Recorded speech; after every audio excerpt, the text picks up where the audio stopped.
కొత్త ఏడాదికి హైదరాబాదీలో ఘనంగా స్వాగతం పలికారు. స్పెషల్ ఈవెంట్లు, పార్టీలు, పబ్లలో డ్యాన్సులతో హంగామా చేశారు. మద్యం గ్లాసుల గలగలలు, డీజే మోతలతో హోరెత్తించారు. సాధారణంగా కొత్త సంవత్సరం సందర్భంగా తమకు ఇష్టమైన వారితో సంతోషంగా గడపాలని చాలామంది అనుకుంటూ ఉంటారు.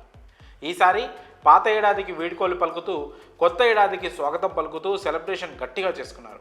ఎందుకంటే డిసెంబర్ 31న జరిగిన అమ్మకాలు చూస్తేనే ఏ రేంజ్లో వేడుకలు జరిగాయో అర్థమవుతుంది.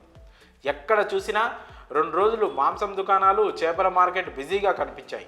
ఇక రెస్టారెంట్లకు కూడా పెద్ద ఎత్తున ఆర్డర్లు వచ్చాయి. ఎప్పట్లాగానే మద్యం అమ్మకాలు రికార్డు స్థాయిలో జరిగాయి. బార్లు, పబ్బులు, ఈవెంట్స్లు ప్రజలతో కిటకిటలాడాయి. ఈసారి కొత్త ఏడాదికి మద్యం, బిర్యానీలతో పాటు కండోమ్స్ అమ్మకాలు సైతం భారీగా పెరిగినట్లు ప్రముఖ ఫుడ్ డెలివరీ యాప్ స్విగ్గీ ఇన్స్టామార్ట్లో తెలిపింది. నిన్న మంగళవారం సాయంత్రం 5:30 గంటల వరకు 4779 కండోమ్స్ ప్యాకెట్లు బుక్ చేసినట్టుగా స్విగ్గీ తెలిపింది. కండోమ్స్తో పాటు ద్రాక్ష పండ్లు, ఐస్ క్రీమ్లు, సాఫ్ట్ డ్రింక్స్ని ఎక్కువగా ఆర్డర్ ఇచ్చారు.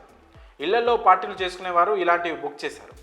బ్లింకిట్, జెప్టో లాంటి యాప్స్లో కూడా వీటిని ఎక్కువగానే కొన్నారు. ఇక లిక్కర్ పార్టీలు జోరుగా సాగడంతో చిప్స్ ప్యాకెట్లు, వాటర్ బాటిళ్లు కూడా ఎక్కువగానే కొన్నట్లు తెలుస్తోంది. దాదాపు అన్ని నగరాల్లో కూడా ఇదే మూడ్ కనిపించింది. గతంలో మద్యం తాగినప్పుడు మంచింగ్ కోసం పచ్చడి వాడేవారు, కానీ వాటి ధర మరీ టూ మచ్గా ఉండడంతో ఇప్పుడు చిప్స్, ఇతర స్నాక్స్ను ఆరగిస్తున్నారు. ఇక బ్లింకిట్లో డిసెంబర్ 31, 2024 రాత్రి 8 గంటల సమయానికే 2.3 లక్షల ఆలు భుజియా ప్యాకెట్లు సేల్ అయ్యాయి. స్విగ్గీలో రాత్రి 7:30 నాటికి నిమిషానికి 853 చిప్స్ ప్యాకెట్లు బుక్ అయ్యాయి.